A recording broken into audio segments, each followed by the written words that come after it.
Remember, knowledge is power. Knowledge.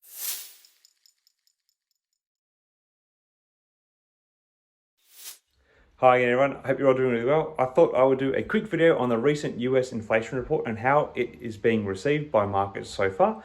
I think this is useful as it gives us a good insight into how the world is reacting as we head into the opening bell for the US and gives us an opportunity to fine tune our projected trajectory for what may be to come in the future for not just interest rates, but the markets in general. So growth in inflation slowed to its lowest level in more than a year, with the headline consumer price index falling 0.1% in December from November.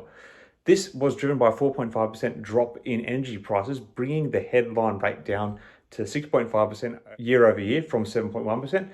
The good news about this is it gives the Federal Reserve more room to ease the pace of interest rate rises and potentially deliver an against the odds economic soft landing.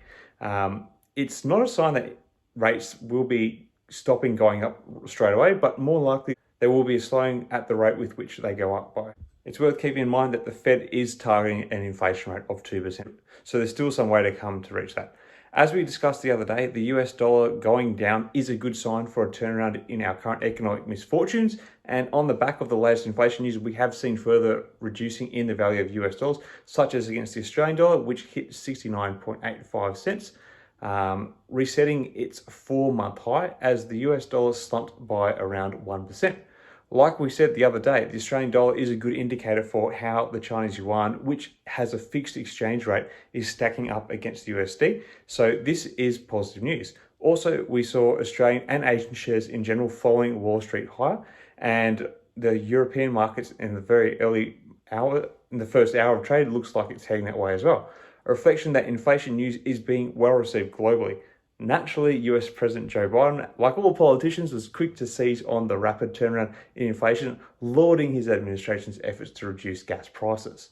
And as we did say before, the big reason for the fall in inflation is falling gas prices, and the administration's action to get oil onto the market and bring down prices seems to have been key to driving this price change. Biden also cheered the lower core CPI, which excludes food and energy prices, which is now running at 5.7% year on year, the slowest pace since December of 2021. Now, as we've already mentioned, slowing inflation gives the Federal Reserve more room to reduce the size of interest rate increases at the next Federal Open Markets Committee meeting, which will be held at the end of the month, so January 31st through to the February 1st. According to Morgan Stanley US economist Ellen Zentner, the decline in inflation sets the Fed on course for rate cuts later this year, which is what many in the market have been hoping for. So as you can see, this has been a very positive development for the markets globally. The news of slowing inflation and the possibility of the Federal Reserve reducing the pace of interest rate rises may have a positive impact on stock markets. Lower interest rates can make borrowing cheaper, leading to increased investment in businesses, which can drive stock prices higher. On the back news, all three major US indexes did go up, and additionally, the major Asian share markets have also followed Wall Street higher. And as we've said, the European markets that are open so far are going that way too.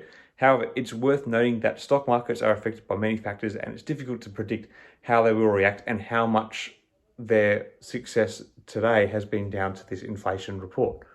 So whether there is continued good news for US markets as we head into the long weekend remains to be seen, but I can imagine this positive start from Asia and Europe is going to spark a bit more of a rebound in some of the stocks that have been particularly hit hard over the last year. So we're looking at our big growth companies, and perhaps some of the meme stock rallies that I've been kind of looking at a bit here will continue to get a bit of firepower from this general increased market enthusiasm.